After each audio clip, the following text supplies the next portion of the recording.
BrainMender podcast is for general informational purposes only and does not constitute the practice of medicine, nursing, or other professional healthcare services, including the giving of medical advice, and no doctor-patient relationship is formed.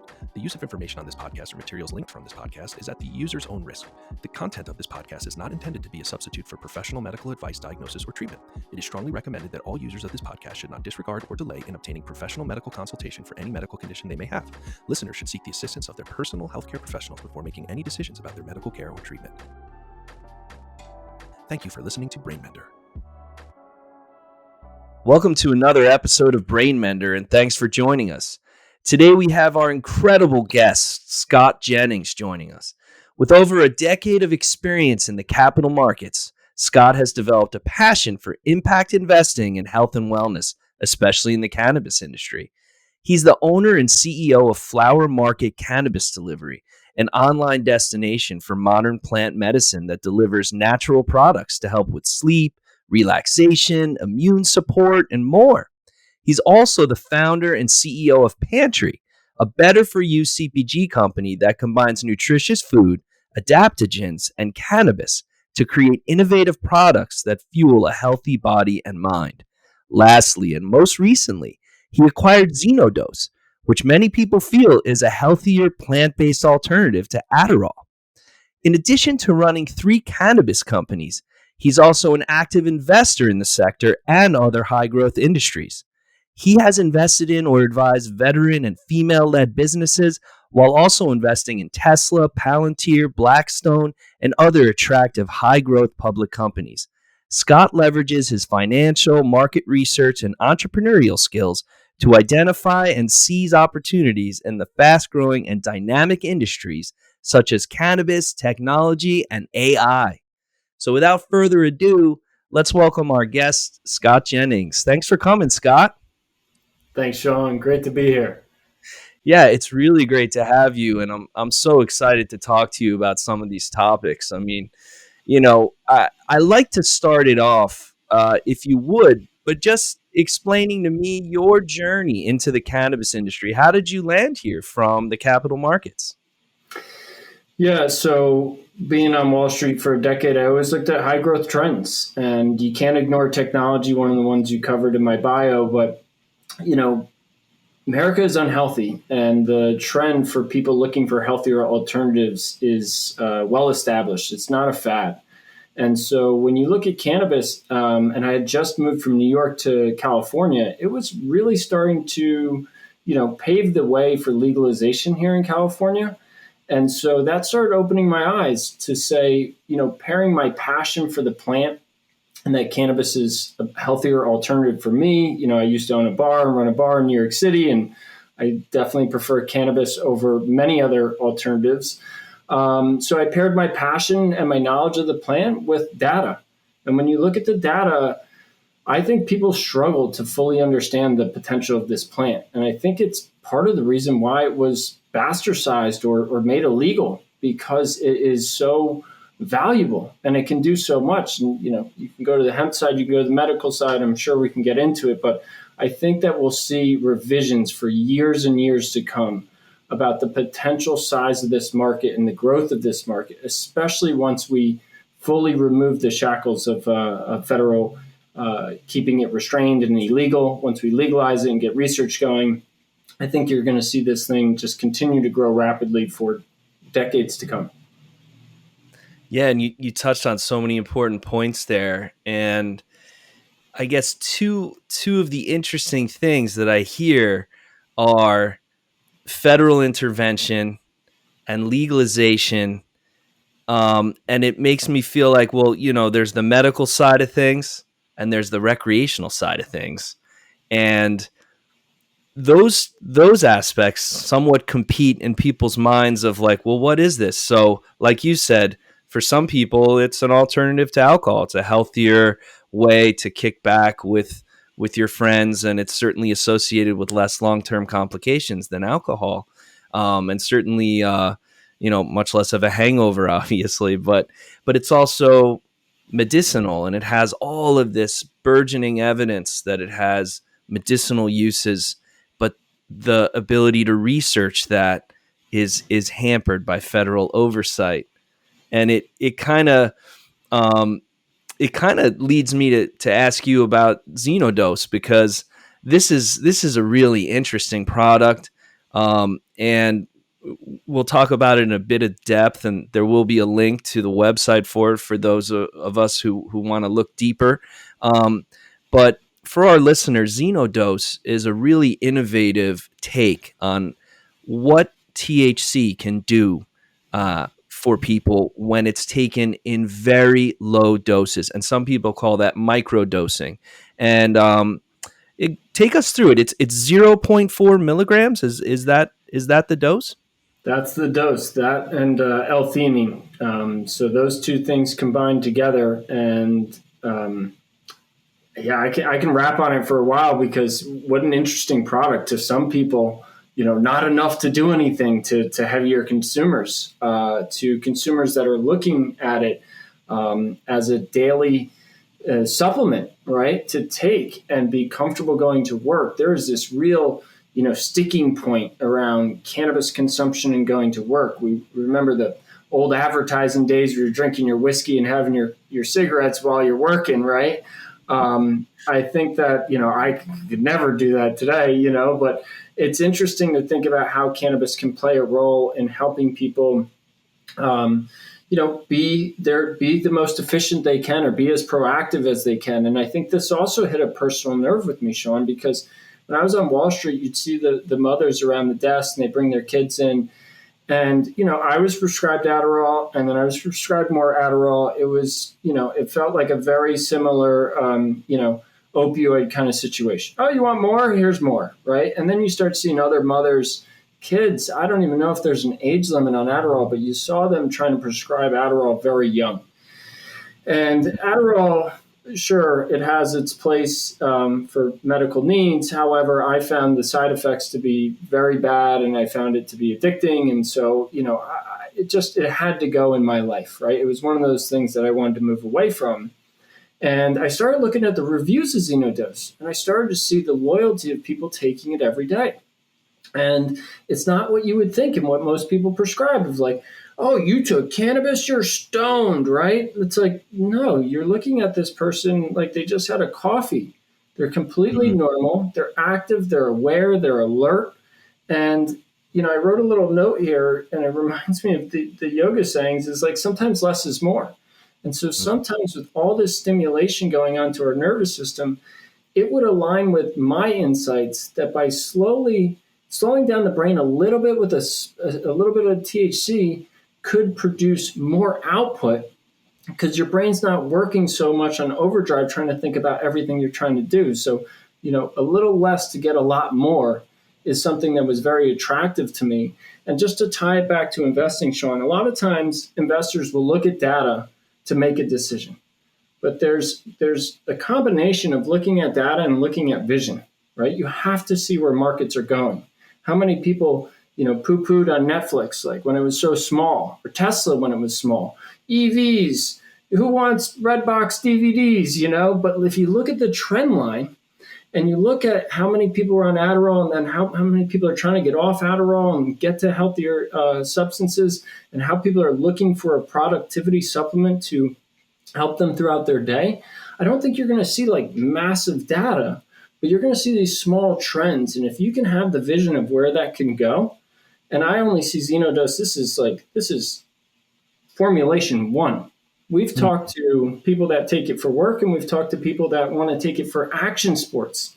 They're like, it takes the thrill of action sports and it kicks it up just a little euphoric, and it makes it that much better. And the guy was so enthusiastic, and you can't tell him he's wrong. He had tried the product, he'd used it that way. So there's a lot going on there, and I'm really excited to get that product and brand back into market and get it into people's hands, because back to that question, you said there's a rec and there's a medical market. One of the things that's been shocking to me is when you get a medical customer, you better be ready to service that medical customer, because when you don't have their medicine, they're not calling you like a Friday night, hey, my beer's not here on time. They're calling you, they're saying, hey, I need this, and this is part of my medical routine, and it hits different. That's true. That's true. I mean, just so people understand, 0.4 milligrams of THC is an extremely low dose. And, compared to the typical supplements that people are taking, the typical gummies start at about 5 milligrams. So you're talking about, that's a power of 10. That's 10 times the dose. And even people that are taking 2.5 milligrams, this is certainly a much smaller dose, but it leads us back to that issue of, hey, um, what what are we looking at, and what kind of data can we actually gather, because the federal government restricts actual clinical trials. And so I know a lot of companies are looking at customer feedback and sort of, who are the people that are using it, and what are they using it for. And unfortunately, it does sort of lead us into this, well, is that self-diagnosis, self-treatment? And certainly my best advice is always to talk to a knowledgeable healthcare provider and to sort of fill them in as to, hey, this is what's going on and this is my plan with these supplements, so that, if you're taking other medicines, they can look at, well, there could be drug interactions, but certainly gathering that kind of data can give you a lot of insight into what your product's doing for people. It gets me so excited because, I often say, and this is true with what's going on with the war in Israel, is, we live in an information age, and there's information war going on to control the narrative. And I'll never forget, I was a big believer in Wall Street analysts. I looked up to them. I thought they work at these big mega cap companies and they get paid big bucks. And you read their reports and you think, they got to know, right? That's their job. They're paid to research these things in and out, right? And you look deeper and you follow their track record and you find that there's a lot of gaps or a lot of questions as to what they're reporting. And that was when, I had a very weird habit. I'd pull up next to somebody in a Tesla and I'd honk my horn and I'd say, "How do you like your car?" They'd jump out of the car and they'd say, "I love it." And I said, "Whoa." I said, "That's not what the reports are saying." And so it really helped crystallize in my mind. You want macro, clinical, real research, but you have to pair it with the street. You have to pair it with the consumer and what you're seeing with your own eyes, because what you're seeing with your own eyes is more of a validation that it's real than what you're reading as to, okay, that person put that out there, but I can't verify what they did to put that out there, and is it real? And so I find myself to be an investigator these days, and cannabis was lied about for 70 years. So we'd love to listen to more research, right? I think we would both agree with that. However, they've done a disservice. There isn't that research, and so we've been left to look at the consumer. Even when a new cannabinoid comes out, CBN, well, there's not much research. So Is it a fad? Is it placebo? Is it, what is going on? And I just kept listening to the consumer. I kept listening and I kept listening and kept listening. And I heard people say, "Oh, no, it doesn't work for me." But there was enough people that said CBN is really working for me. It's a game changer of a cannabinoid. No, clinical statements or anything like that. But if the consumer says it works, you try to give the consumer what they're looking for, especially if it's in that healthy lane, right? Like, I don't want to give people more bad things that are no good for them, but right. Yeah. Yeah. Gosh, you brought up so many interesting points. Just to bring it back, because we like to educate as much as we can while the discussion goes on.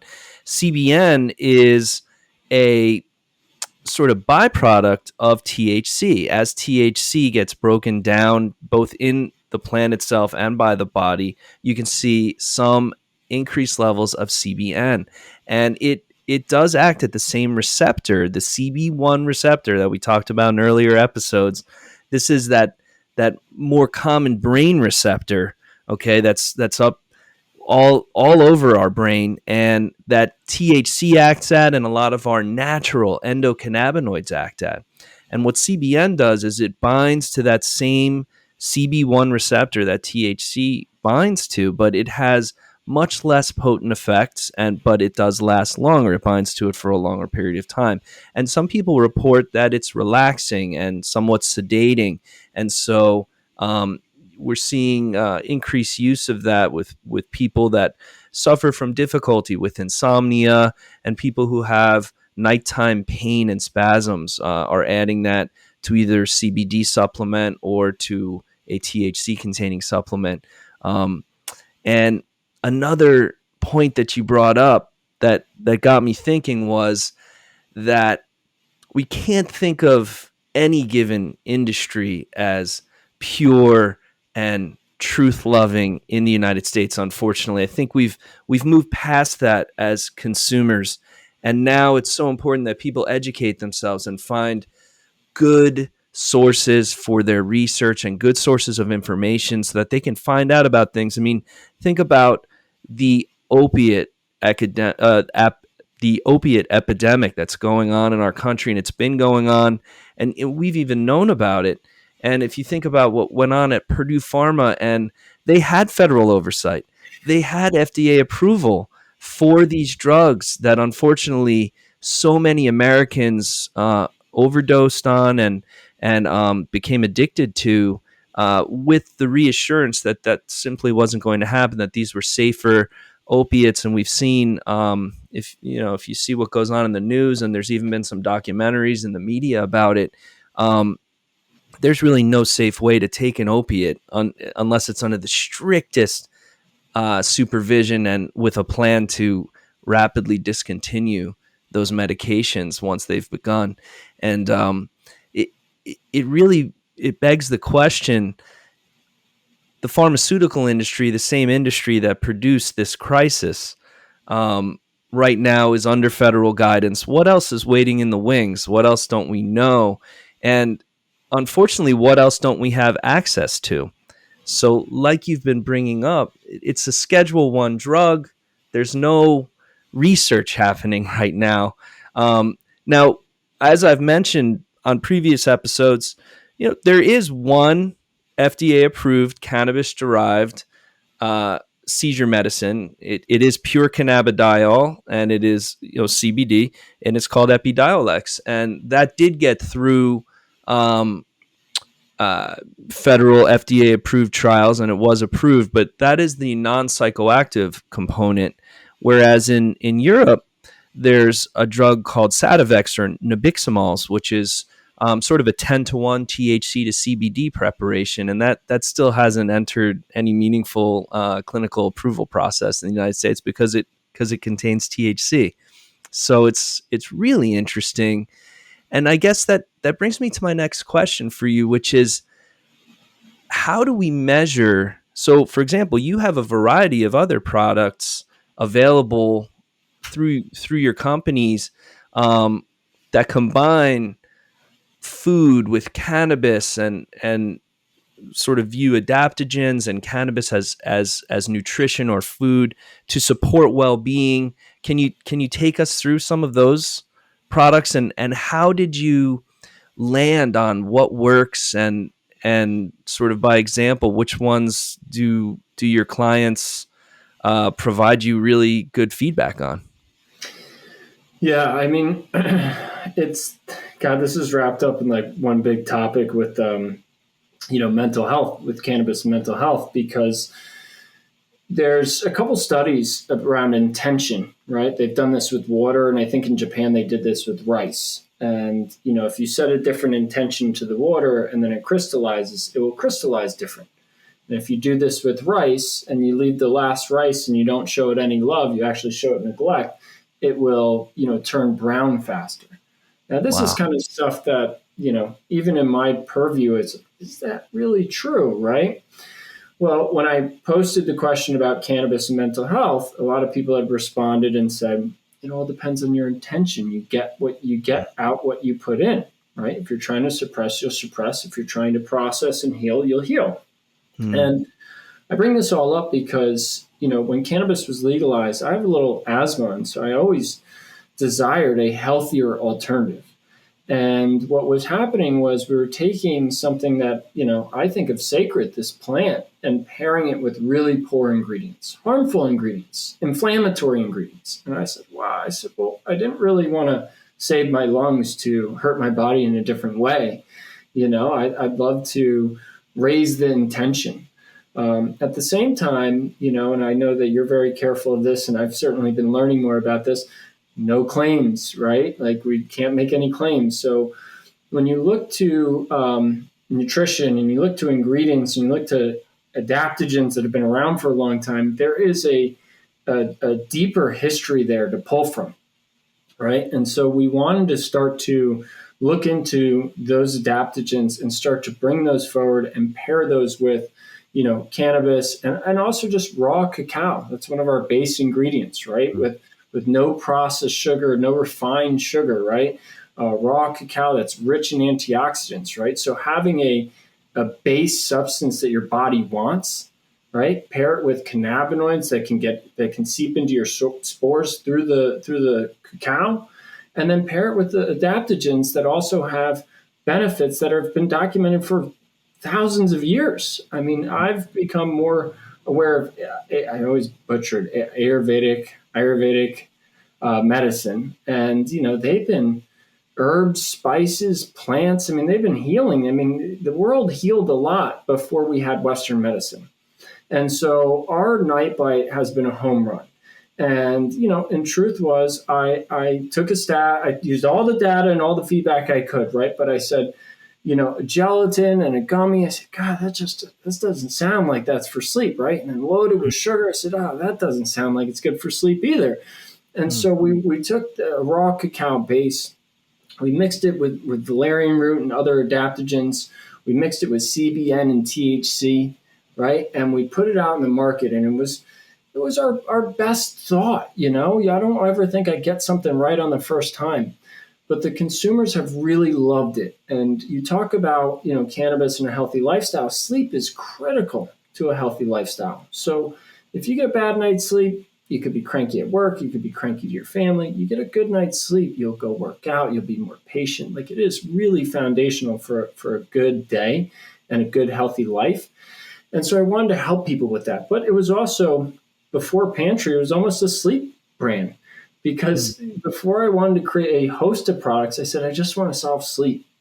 And I kind of deviated away from that through some advisors and some input. But then lo and behold, the Night Bite wasn't the first or the second or the third product, but I did end up bringing that Night Bite forward because it was still in my passion that I want to help people with sleep.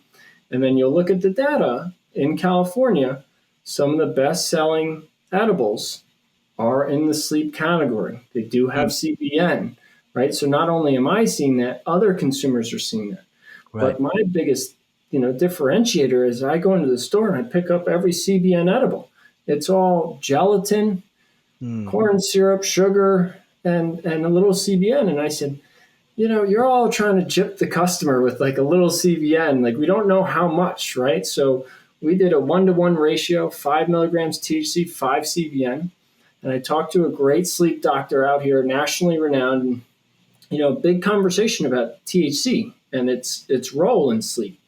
And too much THC can be, detrimental to your sleep, but just the right amount of THC can help you ease into sleep and get a better quality sleep.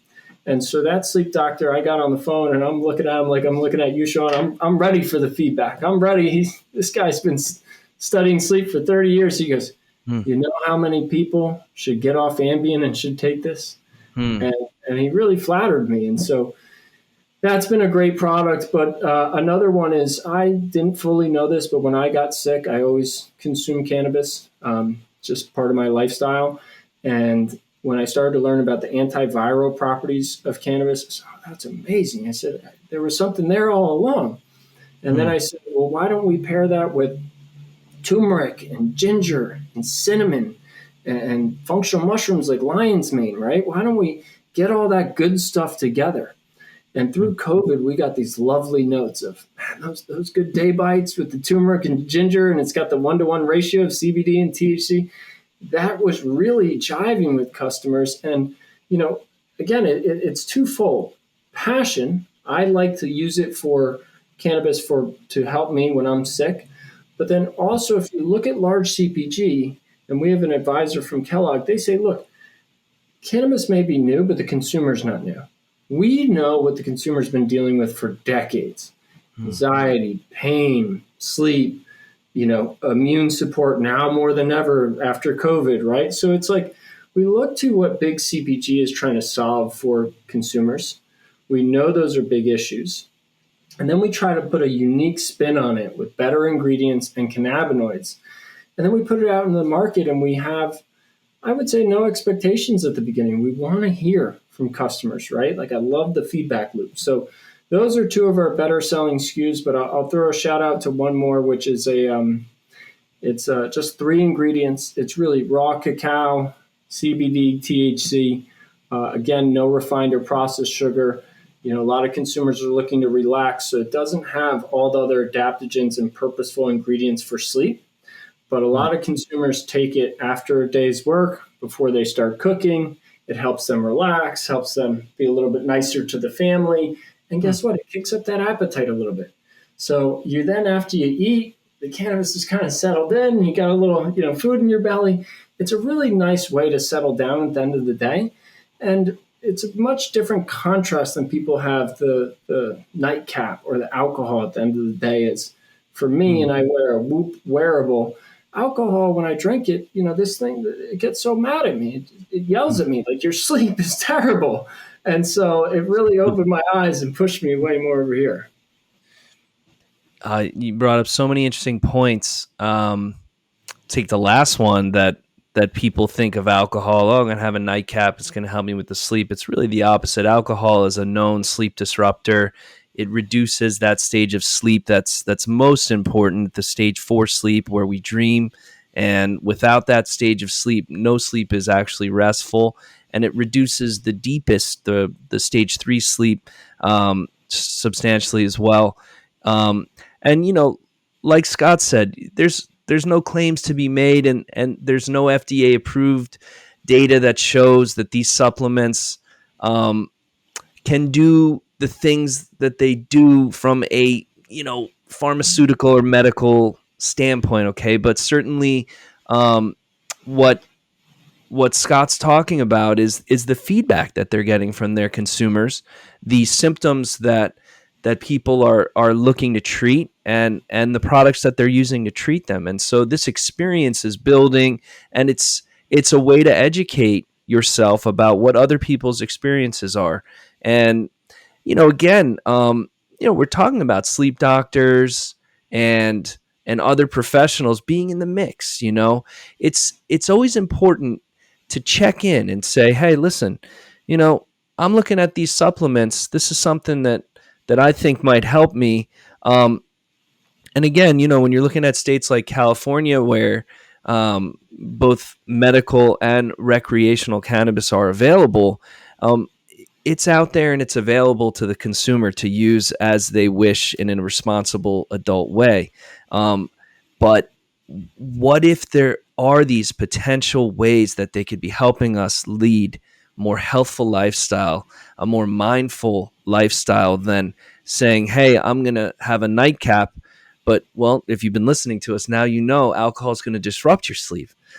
So it's something to consider, that all these things that society has given you a rubber stamp to, that said, hey, that's okay. Yeah, have a coffee after dinner. Every time you go out to dinner, they offer you a coffee when you're done with your dinner. And it's like, well, should we do that? Because if it's 8 p.m. and you just finished a large meal, really the last thing you want is a large dose of caffeine, because it's going to reduce your digestion and it's going to keep you up and disrupt your sleep. So all of these things that society's done, even on that simple basis of like, hey, here's your coffee, because it's custom and it's approved. Caffeine's a drug too, and it is psychoactive as well. It is a stimulant, and yet it is socially approved, and people do become habituated to it, and they do function well under the influence of caffeine. But it can tip the other way, right? You can think of 2 examples. One is someone who drinks a pot of coffee and they're an absolute nightmare to be around. They're sweating and they're a rageaholic at work. Or you could think of someone who's never had a cup of coffee before, and let's put them in a room full of people they've never met, and everyone else is drinking coffee. So they feel pressured, though everyone else is drinking coffee, and they drink coffee. If you've never been exposed to caffeine and you have a cup of coffee, you're in for a ride. So no one's saying, oh, jump right into any of these therapies. You start very low and you go very slow, and you do it under guidance, and you do it safely. Um, but I mean, it's all really interesting, you know. Yeah, and I just want to riff off that because, who's in need the most, right? Like people reach out to us from around the nation, and it's really tough stories, right? Like some mother or grandparent is on all kinds of pharmaceuticals, and they're not doing well, right? And this person's read about cannabis, they've read about me and our businesses and our offerings, and they're reaching out for help. And you start to look at who needs it the most, and we've had great success with elderly customers in California, and you see life breath go back into them, right? Because I've seen the Xanax and I've seen the Ambiens, right? And they're everybody says you're kind of zombie, you're there but you're not, right? Cannabis for a 70-year-old, they're like dancing and they're moving around, they're laughing, and they're actually eating. And it's like, again, no claims here, but I bring that up because while we do try to solve sleep and immunity, probably the call that's the hardest is these national calls where we can't sell national, and it may be in a state there's not even a legal program yet, and somebody's looking for help. And there's two battles there. There's a doctor that still may not be on board. And then it's a senior that has for their whole life been told that this was no good. And you have a younger family member saying, look, I've done all the research. I really think this can help. And I went through an experience like that. I lost somebody close to cancer, and it just really upset me. They never looked at the diet. You could go home and eat ice cream and McDonald's, and they'll come back, here's chemo radiation. I said, that just didn't really pass my level of intelligence of where I'm at. So anyway, sorry to go on that riff, but those people need, the help the most. And I just, still feel like we're handicapped in how to help them. No, I mean, I think it's poignant. I'm sorry to hear about your experience. It's really interesting because there's a drug called Marinol, and Marinol is essentially synthetic THC, and that is FDA approved as an appetite stimulant for people that are experiencing cancer-induced loss of appetite or chemotherapy-induced loss of appetite. But there were a few studies in California that put that head-to-head with cannabis, and the side effects were much lower with the cannabis group than they were with the Marinol group, the synthetic group. And the efficacy, the way that it worked for people and stimulated their appetite and got them back to a more healthy desire to eat, was much better in the cannabis group compared to the Marinol group. So this data is out there. And what's interesting is, like you said, and it sort of strikes a nerve when I hear, well, there's a doctor that's not on board. In medical school, the one thing that we are taught and residency training is when you don't know, you call another physician and you get a consult in there to help out. And there is a growing number of physicians in the country that would consider themselves endocannabinoid system specialists. Well, if I say that word to a vast number of physicians, they're not going to be able to describe the basic components of the endocannabinoid system because only 13% of medical schools have that as part of their curriculum. And so there's a whole group of interactions and chemistries occurring in our bodies that simply isn't even being talked about in medical schools.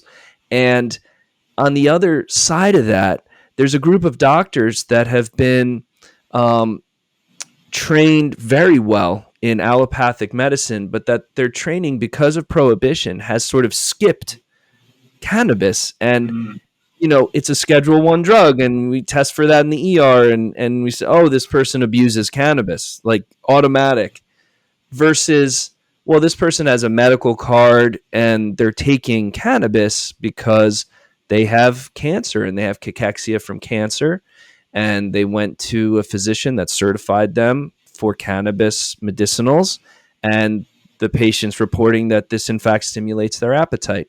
So you have all those stories out, but again, we don't have those FDA approved, federally funded evidence that we would need for the vast majority of doctors to feel comfortable saying, hey, I think this would be a good plan, because number one, they don't know. But secondly, that, they still consider it illegal because maybe in their state it is. And so it's really an interesting time in our history because we've been talking in previous episodes. We thought perhaps by now, after all this data, we would have some movement on getting it out of Schedule 1 and more, even if it's going to be Schedule 2, which many of the like oxycodone is a Schedule 2 drug. We know that that's a dangerous drug, but yet here it is. That perhaps by now we would at least be able to study it in the same vigorous way that these other drugs are, but we're not there yet. And then one other thing I wanted to ask you about that you made me think about was the ingredients. So without a certificate of analysis, you simply don't know how much cannabinoids and terpenes and other products are in there. But you're going a step further and saying, all of the food should be pure and organic. And I think that really made me think that, even with a certificate of analysis, like you said, if you're having other adulterants and gelatin and sugar, that's not necessarily good for you. So that it's so important that people really examine what they're ingesting, especially when they're ingesting it on a regular basis. Especially when they bury the lead too. You're having it on every day and they're saying, hey, here's cannabis for sleep, but it's got these other ingredients in it that aren't any good. And so it goes back to like, I'm getting what I need, but I'm also harming myself. And I think, when we talk about information, I mean, I don't know how much the sugar industry is paid to continue to try to fly under the radar, but one of the famous basketball coach for Dwayne Wade and LeBron, like, you put people through a sugar fast and they look like they're withdrawing from heroin. Wow. And that is, the coach would say, I could tell when my player's not taking it serious or not, because you can see what's happening in them. And so I just, sugar is inflammatory. We have products with sugar. We use real fruit because, it helps the body digest it a little bit better. But the truth is, cancer and sugar, while it may not be causation, there's correlation there. And I think that we as a society are over consuming sugar because it tastes so good and you can just hide it in nearly anything, where you're having a soda or a coffee and it's got, 30, 40 grams. And so I just, I think that all the ingredients matter. And in California, something that's interesting is like, we don't test just the oil, we test the food ingredients. And so even though we were getting certified cacao, what we noticed was that we actually got some cacao that didn't pass. It had heavy metals in it. Same supplier, right? And so I started to socialize the idea. I said, I think our chocolate on the cannabis shelf is cleaner than the chocolate at a Whole Foods, because I said, we have to test it every time. And I don't mind that, in my world, and people gave me some pushback on this, but I think it continues to grow, is, food is medicine. And our chief medical advisor, she says, when you get cancer, the first thing she gets you doing is really changing your diet and getting, raw, nutritious foods in your body. And so I think if we can give the body nutrition from our food supply and the benefits of plants and adaptogens, I think that we really can improve the lives of millions. And that's what this was all about. Sure, the numbers are there. Yeah, we'd all like to make a living. But at the end of the day, if we can help people, especially those people that are in a bad way right now, and there's a lot of them, if we can help them, that's what this plant is about. And that's what there's a good amount of people in cannabis that are passionate about helping people live a better life. And there is a better life than some of the alternatives that we may have been told are no bad and we consume all the time and we think are fine. And, we're starting to wake up to that. Well, if you look at you're talking about the standards in the food industry and the things that are frozen in boxes and placed in cans and are put out there as though these are healthful foods for the American public. We know that highly processed foods, and especially the ones that contain high amounts of sugar, this is simply not something our body is prepared to deal with. And sure, it tastes good because it has that sugar in it, and our bodies are built to look for sugar, but that's not the sugar it expects to find. It expects to find sugar in unlikely places in small amounts and combined with all the other sort of binding proteins and other aspects of a plant that you might find sugar in. And, you know, the difference between, for example, eating an orange raw and creating orange juice out of that orange, that's not something our body's ready to deal with. That has so much higher levels of sugar in it that our bodies are simply not built to process these things. So I guess, you know, that sort of brings me to what are your thoughts and some sort of final insights on all this experience you've now developed in the health and wellness space? How can people be mindful and sort of seek a healthy lifestyle when they are also consuming cannabis? How does that happen, right? Because I know a lot of listeners are, cannabis is bad for you. It's an addictive drug. So what advice would you have for those people? Yeah, I think one of the safest, times that you would trust consuming it, right? You said it earlier, go low, go slow. But I think when you're in the comfort of your own home and you're after work, before dinner, or even after dinner, and you'd like to consume a small amount and see how you feel, I think that is the perfect setting. And I remind people that I had one friend, I took a small amount and, I didn't feel anything, Scott. And I said, well, I've dubbed it the wellness dose. It's not going to, inebriate you. You're going to be fine, mental clarity. But I'm asking you, did you feel better? And they respond, I did feel better. And so that's what you're looking for as you dip your toes in, right? And then it's a personal journey with feedback from others as you try to find your level. I have a dear friend out here. He's very religious. Cannabis has always been the naughty list. Calls me up, says, look, I'm taking all these things for sleep. I don't want to take them anymore. They're not really working. And I've got clearance from my doctor. I want to try. So we started at the 2.5, right? I said, I didn't feel high. I felt fine. Mm-hmm. But he has been conditioned his whole life like he's going to be this stoned maniac, right? And so he's like, no, I was very calm, and I actually laid down and I started to fall asleep. And so now we're trying to find the dose for him, and we're at 5, and we may go to 7.5 because you start super low at 2.5 or 0.4. But all of us are vastly different, right? And as you spoke about in broader edibles, 5 or 10 milligrams, but if you look at Advil, 200 milligrams, like there's all these ranges of the amount that you should take. And I think that's something we'd love to look at research for. Like, what is the dose Absolutely. or the range that is for the desired outcome? And without that macro kind of thorough research, I just tell people it's going to be a journey. But the worst thing you can do is break your trust early on, right? Mm-hmm. Where you're like at a party and somebody passes you the joint and it's some moon rocket flower and you hit it and you're like, oh my goodness, like I'm too, cerebral, right? And so this all goes back to trust. And, I know we're wrapping up here, but, trust has been broken in society, whether our food system, whether the doctors and opioids. And so we need to rebuild trust. And I always tell everybody, start slow. If you don't feel anything, titrate up a little bit. And, you can start to build it from a nightly routine to potentially something more throughout your day. As we know, people take it with coffee and their coffee jitters.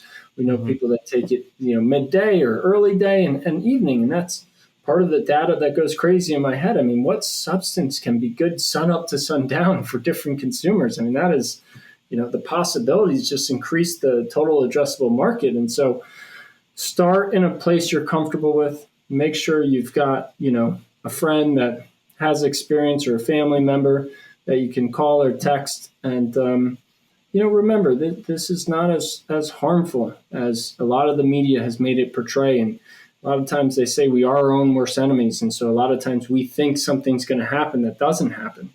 And I would just, trust that guidance to start slow, see how you feel, sleep that first time, wake up, check in with yourself. Right. And then you can try it again. You build that trust, and then you build your own relationship, your unique relationship with the plant to go from there. I think that's really great advice. And again, and these are things we've been talking about, that understanding what it is that you're taking is part of being mindful about your approach to your health, and understanding what you have going on in your body often does require the help of a physician. There's nothing wrong with that.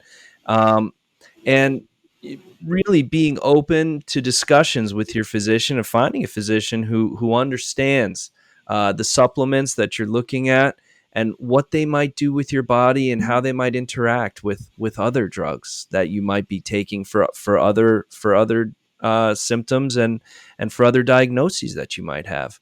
And listen, Scott, this has been an amazing conversation, and I hope you'll join us again sometime. I've really enjoyed talking with you and having you on the show today. And I just want to tell our listeners again to be mindful. We're going to have some helpful links down in the description for today's pod. So if any of these topics interested you, there's going to be some more websites that you can check out to learn more. And I really appreciate you tuning in for another episode of BrainMender. If you like this episode, please make sure to like, subscribe, and share.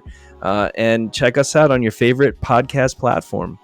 Be mindful, and thanks for tuning in to BrainMender.